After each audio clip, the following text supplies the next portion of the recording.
आज हम लोग आईसीएसई क्लास 10 का जीएसटी चैप्टर करेंगे। पहले पहले टैक्स अलग अलग तरीके से लिया जाता था, लेकिन अब से कुछ साल पहले one country one tax that is GST लगाया गया है। इसमें कंट्री का कोई भी स्टेट हो, सब जगह एक ही तरह से टैक्स लगाया जाता है। तो सबसे पहले हम लोग कुछ देखते हैं, कुछ टर्म्स है जो कि इस चैप्टर में बहुत बार आएगा, जिसको समझना भी जरूरी है। जैसे कि कुछ manufacturer, dealer, shopkeeper and consumer. Manufacture क्या है? सपोज एक कोई बहुत बड़ा कंपनी है जो कोई चीज को मैन्युफैक्चर कर रहा है, सामान बनाता हो। वो मैन्युफैक्चरर सामान को फिर एक एरिया वाइज डीलर को देता है।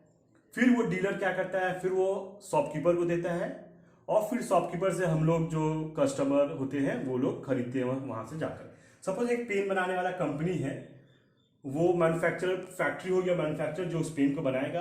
फिर वो मैन्युफैक्चरर क्या करेगा, वो डीलर को सामान देता है। डीलर फिर एरिया वाइज जाकर के दुकानदार को वो देता है। फिर वहां से स्टूडेंट्स लोग पेन हम लोग जो एक पेन या दो पेन खरीदते हैं, वो हो गया कंज्यूमर। अब सामान खरीदते या बेचते समय हम लोगों को गवर्नमेंट को जीएसटी देना पड़ता है, गुड्स एंड सर्विस टैक्स। अब दो तरह का सेल होता है, एक इंट्रा स्टेट सेल और एक inter state sale. Intra state क्या है? Sale within the same state, यानी कि एक ही स्टेट में सब कुछ होगा। एक ही स्टेट का, जैसे सपोज वेस्ट बंगाल का ही आदमी उस सामान को खरीदा और वेस्ट बंगाल का ही आदमी उस सामान को बेच रहा है, मतलब एक खरीद रहा है उसी स्टेट का और एक बेच रहा है। सपोज जीएसटी टैक्स अगर 12% है, तो इस केस में जीएसटी दो जगह पड़ जाएगा, central GST and state GST.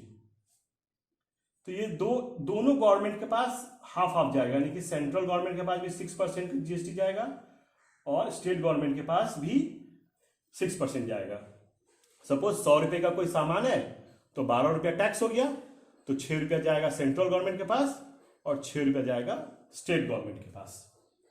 ये है इंट्रा स्टेट सेल के लिए। और इंटर स्टेट सेल क्या है? सेल आउटसाइड द स्टेट में। सपोज वेस्ट बंगाल का आदमी कोई अपना सामान महाराष्ट्र का आदमी को बेचा, तो ये हो गया इंटर स्टेट सेल। इस केस में क्या होगा, इसमें अगर 12% का जीएसटी है तो ये पूरा का पूरा 12% वो जाएगा सेंट्रल जीएसटी, यानी कि सेंट्रल गवर्नमेंट के पास। इसमें स्टेट गवर्नमेंट को कुछ नहीं मिलेगा, इसमें स्टेट गवर्नमेंट को जीरो। ठीक है, clear? Intra state and inter state. Intra state क्या था? Sale within the same state. अच्छा, आप देखिए इनपुट जीएसटी और आउटपुट जीएसटी। इनपुट जीएसटी क्या है और आउटपुट जीएसटी क्या है? सपोज एक डीलर एक मैन्युफैक्चरर से कोई सामान खरीद रहा है। अब ये मैन्युफैक्चरर को बेचना है 100 रुपये में उस सामान को, और जीएसटी का परसेंटेज है 10%।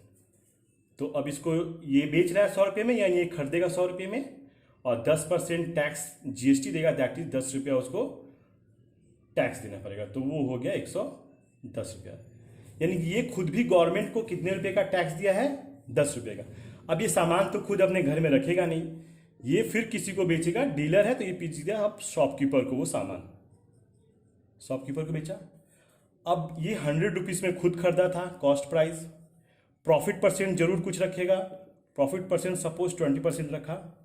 तो अब ये सेल कितने में कर रहा है? ये सेल करेगा आप 120 रुपीज प्रॉफिट, 120 रुपीज पे।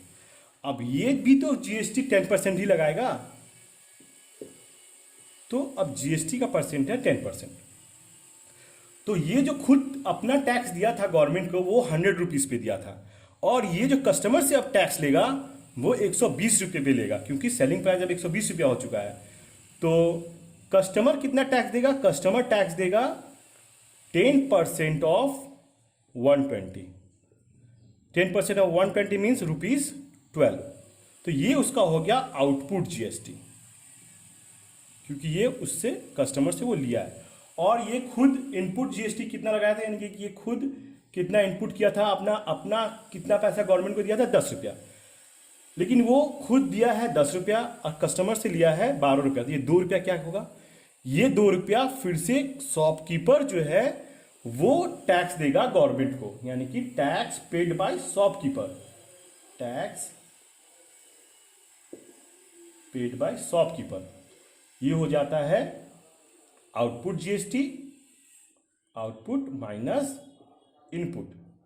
दैट इज वो कितना कस्टमर से लिया और वो खुद कितना मैन्युफैक्चरर को दिया था, दैट इज यहाँ पे हो जाएगा 12 माइनस 10 दैट इज